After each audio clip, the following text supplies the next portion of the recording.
اعوذ باللہ من الشیطان الرجیم بسم اللہ الرحمن الرحیم السلام علیکم ورحمۃ اللہ وبرکاتہ۔ تمام احباب کو ہمارے یوٹیوب چینل نور پوائنٹ پر خوش آمدید۔ ہماری آج کی ویڈیو نماز عید الفطر کے متعلق ہے۔ معزز سامعین کرام، نماز عید میں مسبوق یعنی وہ افراد جن کی کوئی رکعت یا تکبیرات رہ گئی ہوں، ان کے احکام۔ اگر کوئی شخص ایسے وقت نماز میں شریک ہوا جب امام تکبیرات زوائد کہہ کر تلاوت شروع کر چکا تھا، تو ایسے شخص کے لیے حکم یہ ہے کہ تکبیر تحریمہ کہہ کے ہاتھ باندھے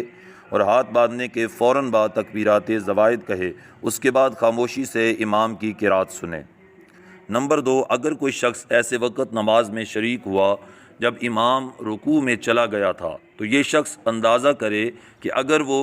قیام کی حالت میں تکبیرات کہہ کے امام کے ساتھ رکوع میں شامل ہو سکتا ہے تو ایسا ہی کرے، اور اگر اس کا گمان یہ ہو کہ اگر میں نے قیام کی حالت میں تکبیرات کہیں تو امام رکوع سے اٹھ جائے گا، تو اس آنے والے کو چاہیے کہ وہ رکوع میں چلا جائے اور رکوع میں تسبیحات کی بجائے تکبیرات کہے، لیکن اس وقت تکبیرات کہتے ہوئے ہاتھ نہیں اٹھائے جائیں گے بلکہ ہاتھ گھٹنے پر ہی رکھے جائیں گے۔ ہاں، اگر رکوع میں تکبیرات کہنے کے بعد وقت ہو تو رکوع کی تسبیحات بھی کہہ لی جائیں، اور اگر آنے والا رکوع میں چلا گیا اور ابھی رکوع کی حالت میں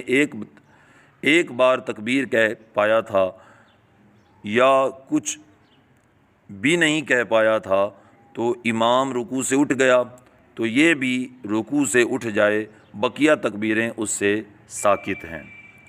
نمبر 3، اگر کوئی شخص ایسے وقت نماز میں شریک ہوا جب امام پہلی رکعت کے رکوع سے اٹھ گیا تھا یا دوسری رکعت میں قرات شروع کر چکا تھا، تو اب آنے والا امام کی مطابقت کرے، یعنی جس طرح امام کر رہا ہے اسی طرح کرتا رہے۔ پھر امام کے ساتھ سلام پھیرنے کے بعد رہ جانے والی رکعت اس ترتیب سے ادا کرے گا: اول کھڑے ہو کر ثنا پڑھے، پھر سورۃ الفاتحہ پڑھے، پھر سورت ملائے، اور پھر رکوع میں جانے سے پہلے 3 تکبیرات زوائد کہے، پھر رکوع میں جائے۔ یعنی سورت کے اعتبار سے امام کے ساتھ پڑھی ہوئی دوسری رکعت، یہ رکعت جو ادا کی جا رہی ہے، دونوں رکعتیں ایک جیسی ہوں گی، یہ اصح قول ہے۔ اگر کوئی شخص دوسری رکعت میں ایسے وقت پہنچا جب امام تکبیرات کہہ کر رکوع میں جا چکا تھا، تو اب پہلی رکعت کی طرح اندازہ کرے کہ تکبیرات کہہ کر امام کو رکوع میں پا سکتا ہے یا نہیں۔ اگر پا سکتا ہے تو ایسا ہی کرے، اگر ایسا کرنا ممکن نہ ہو تو رکوع میں جا کے تکبیرات کہے، اور اگر امام رکوع سے اٹھ گیا یعنی مقتدی سے دونوں رکعتیں رہ گئیں تو یہ دونوں رکعتیں اسی طرح پوری کرے جیسے عام ترتیب میں امام کے پیچھے پڑھی جاتی ہیں۔ نمبر 5، اگر کوئی ایسے وقت میں پہنچا جب امام سلام پھیر چکا تھا تو اب اکیلا اس نماز عید کو نہیں پڑھ سکتا۔ اس شخص کو چاہیے کہ کسی ایسی مسجد یا عیدگاہ کو تلاش کرے جہاں ابھی تک عید کی نماز نہ ہوئی ہو، وہاں جا کر نماز ادا کرے، اور اگر اس کو کوئی ایسی جگہ نہ ملے تو اس کے لیے مستحب ہے کہ چاشت کے وقت 4 رکعت نفل ادا کرے۔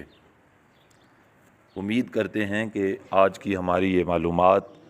آپ کو پسند آئی ہوں گی اور آپ کے علم میں اضافہ ہوگا۔ دعا ہے اللہ کریم ہم سب کو صحیح معنوں میں دین کی سمجھ عطا فرمائے، اور ہم سب کو روزے اور رمضان کی عبادت اللہ کریم قبول فرمائے، اور نماز عید الفطر کی ادائیگی اللہ کریم صحیح معنوں میں ادا کرنے کی توفیق عطا فرمائے۔ وما علینا الا البلاغ۔